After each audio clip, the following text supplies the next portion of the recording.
Hey, I am making this video in preparation for my live mixed media class that's coming up on April 28th. You're all invited. But also, if you're tuning in after April 28th, this video can come in very handy for you as well, because I'm gonna be going over my favorite mixed media supplies, like of all time. So it's an incredibly valuable video, regardless of whether you're creating this girl or not. And if you're joining me after 28th, you can find this girl real-time workshop on my live channel, so you can watch the replay. All right, I'm gonna be going through our supplies list one by one and also filling in any blanks that I might have left out. Let's start with the surface. What can you do mixed media on? What is this? While it looks like a canvas, it's actually a giant piece of watercolor paper. So yes, even if you have a piece of paper, you can do mixed media. How nice is that? So I will go through this order step by step, like I said. So watercolor paper is great. Oh, my dog just opened the door all by herself. Come here. Come say hi, Maggie.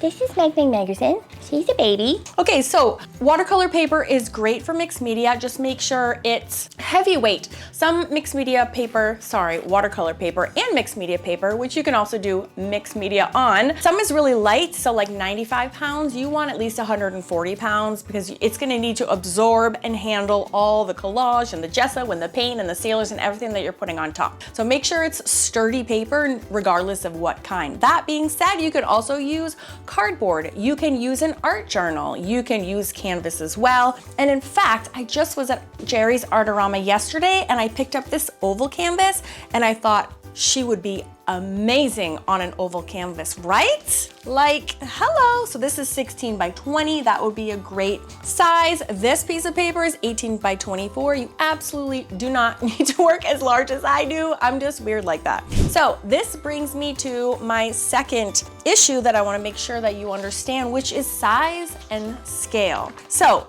in the link in the description box that will take you to the supply list, that link actually also takes you to the reference photo, as well as, you'll see, my little blow up photos. So I do not require, this is in my memberships at Awesome Art School, I don't require my mixed media members to know how to draw. I will always give them a traceable. So what I do is I will provide an overall reference photo so we can all be inspired. Then I also generally give like a larger blown up size. And if you see this in the PDF, because you will if you request it or if you go to download it, you'll see that this is larger and it's in black and white and it's in pieces. And you might be like, what the heck is that? That's because I usually like to work, especially with mixed media, in a much larger scale than what fits on an 8.5 by 11 piece of paper, right? So I will blow it up larger. I will tape my larger scale one together, okay? And then I will take my transfer paper and put them on. Now you might notice that this girl is even bigger than the ones that are in the PDF. That's because one, I think bigger is always easier. And number two, most people don't feel comfortable as I do working so ginormous. So this is the actual one that I transferred when I was doing my project. And you can see she's pretty big. So what you can do at home if you want yours bigger too, simply print out these as you see fit. You can put them on your scanner and enlarge them, or you can just enlarge these right from your printer settings on your computer if you want them bigger. But this is a really nice size that I gave you. I think this would work well and appropriate on like an 11 by 14 canvas or watercolor paper, or this would also work nicely in an art journal. You could open the art journal and splay her across 2 pages vertically. I think that would be amazing as well. You can also use cardboard. You can also do wood, although wood is a little bit more challenging to work on than you would think. So that covers canvas and substrates, I believe. Okay, moving on to the second super fun ingredient, and that is some sort of tissue paper. And this is because collage makes a beautiful background for mixed media. It provides texture, it provides a visual interest, so it's not just like a boring blank background. It also requires no painting skills, so you can add all of that texture and pattern and color without painting a line, which is kind of freaking magical. I like mixed media to be easy, like as easy as possible, because then you can get to your flow state and you can get happy faster because you know exactly what you're doing. So I like to make things super easy. That's why I always provide transfers for my members. Now, if you're like, that's such a cheat, well, I'm obsessed with drawing. I actually teach drawing as well. I have a separate membership and a separate YouTube channel, just focus on drawing. But for those of you who just love the like drippy, ooey gooey magic of mixed media, you shouldn't have to be restricted by your drawing skills to have as much fun. So I always make all of our designs as easy as possible. What makes good tissue paper? And in that PDF, I linked to this. I just got it on Amazon. It's great. It's a cheat. It's kind of like all these vintage antique postcards that genuinely do make lovely collage paper, but it's in tissue paper form, which is magical for mixed media. You can also use an actual book. I just actually picked this up last week at my local antique store. It's a music dictionary, slightly yellowed pages. This is like collage golds. So you could use those. You can also go on Etsy. I bought these on Etsy recently. No, actually I bought these on Amazon too. So these are also dictionary pages. I love them because they're also little craft paper brown, which again is perfect for our mixed media background for today. So collage paper, collage tissue paper is awesome, so good, but it isn't quite as yellow. So the next ingredient on your list is actually this paint that we're going to call it kind of like flavoring our background. So you can use, these are some products that I love. So we have the kind of liquid acrylic ink is really nice.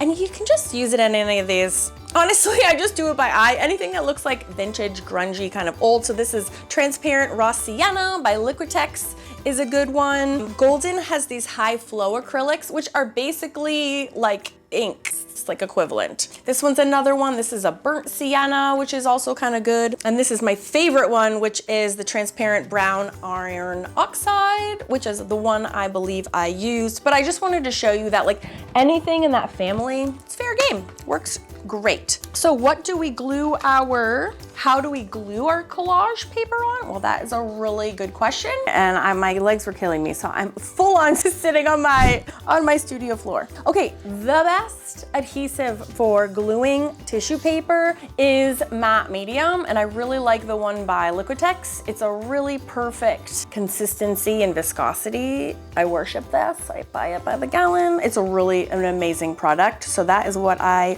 recommend for anything gluing in for the collage layer of your project. And what do I use? I actually always use foam brushes. I think these are cheap. They're magical. You can reuse them over and over and over. As long as you wash them after use, you're good. Okay, so we have our tissue paper. It's all collaged on, and we will be tinting it with that paint eventually. And then it comes for the transfer time. So you have to have transfer paper. It makes life a breeze. So I recommend carbon transfer paper rather than graphite transfer paper.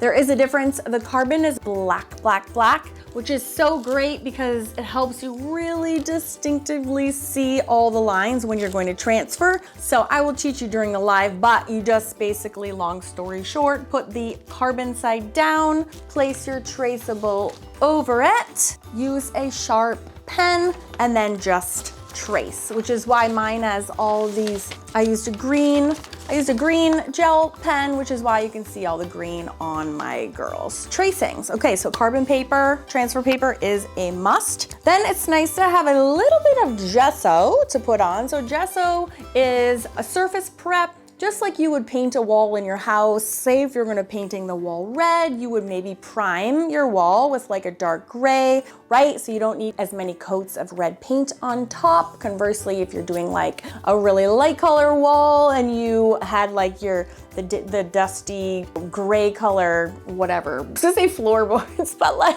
boards of the wall. Anyways, you always prime before you paint, right? That's just what you do. So gesso is just primer for artists. So it's nice to have it, especially if you have a really busy background, or like Marilyn here, like she has these really bright color papers, but which would show through. So I had to prime her with a gesso first before I painted her skin color on to make sure that the busy background wasn't gonna show through her skin. That being said, I have projects where I do want the busy background to show through her skin, but this is not that project.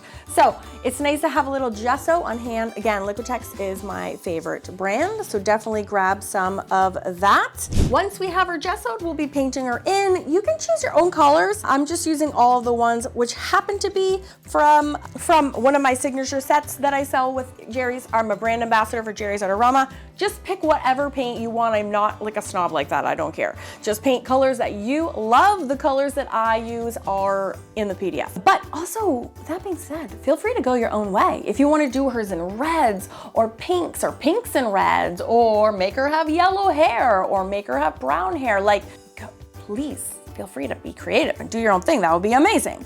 So once we have all the paint on, we are going to be moving into fine tuning section. So the first thing is to we're gonna add a little shading. We're gonna get a little fancy, but as I said before, I like things to be easy. And blending either wet on wet or wet on dry or things in acrylics is something that I do teach, but like if you can have the same or better effect and not paint, it's freaking amazing. So my shortcut for all things shading is gelatos. So I have a bunch of gelatos and they're in similar colors as our projects, and I put the colors on the PDF for you. But basically, and gelato, I do have to note that their colors names have changed over the years. I have like super old sets mixed with new sets. We don't care about what the exact color name is, as long as you have any kind of skin tone color that's darker than whatever skin tone color you have. It's fair game to use, so it doesn't really matter. That being said, for skin tones, I do have a flesh color in the set that I am using, but if you can't find my set, because I think right now it might be sold out, you know what are the best skin tones ever? I will show you. So my favorite skin tones, again, you can mix your own skin tones from the primary colors, for example, but like also if you can squeeze it out of a tube, wouldn't you rather just do that? I know I would. So I really like Americana. They make really like a whole range of skin tone colors. So Ramco is another one, and also these Folk Art colors by Plaid. These are great too. All of those are available at Michael's for under $2. So they have a whole range of light to medium to dark. Super easy to grab, super fun to paint with. All right, so that's skin color, and then we have our gelatos. Now a little fun tip for blending gelatos, which I didn't put on the PDF because I forgot.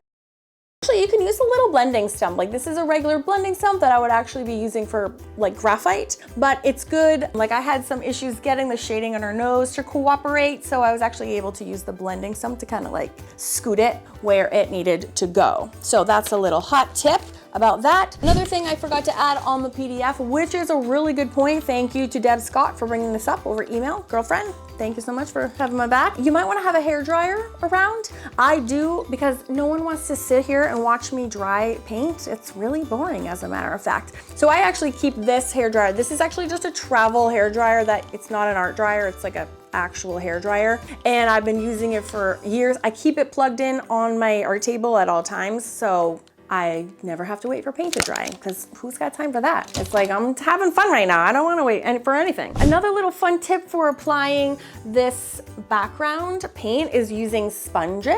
I love a sponge. I do have listed, I didn't put a link to my brushes because I figure everyone else probably already has their brushes. Oh no, I did. Okay, so I do have a link to my favorite brushes, but I also love these little circle brushes. They're so great for kind of age-ifying, antiquifying, vintageifying your papers in a way that you don't see brush strokes. So that's my little hot tip for about that. And then the other thing that is like a non-negotiable that you definitely should have is paint markers in black and white. So Posca pen is my go-to, but there's lots of brands and manufacturers that make paint pens. For this one, I would recommend though getting one with a pretty tiny nib. I wish that my camera would focus on it so you could see it better, but this has a small nib and it makes life a lot easier. The actually most important part about this is that it's permanent, because we will be applying Mod Podge to glue on her feathers. So this is a combination of painted feathers and actual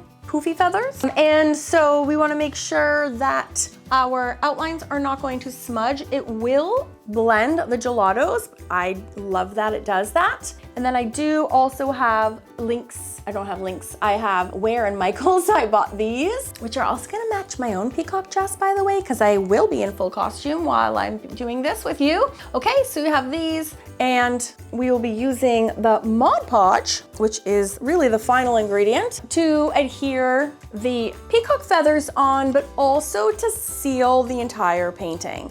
So that's why these Pitt pens, these are Posca pens, are so important, because they're not gonna smear when you go to seal all of her up. And then your gelatos are going to smear a little bit. They're going to look blended. So the other optional item, if you want to bring it on the 28th, is a glue gun. So I needed a little extra help. I also added some actual bling to her hair there. So sometimes the Mod Podge isn't enough. Sometimes these feathers have little stubborn parts that don't want to lay down so nicely in the Mod Podge. So having a glue gun will help you get that extra little bit of stick going that you might need. And then the very last step, which is totally optional, is to use a stamp pad to run this over the corners to really accentuate that vintage feel. So when I tell you that you're going to make art better than you've ever imagined, you should believe me, because it's true.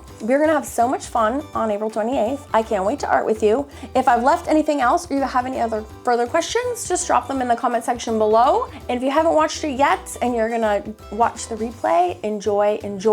And if you want to join us to do amazing, stunning, gorgeous projects like this every other week of the whole year, both pre-recorded and live, you should come and join my Mixed Media Society. It's freaking awesome. And if you want to learn to draw, you can join me in my fun drawing club. All right, all the information about this, replays, and all my clubs is over at awesomeartschool.com. Have a great day. Let me know if you have any questions. All right, and if you want to binge some other whimsical girls, click the playlist and have the best rest of your day. Bye.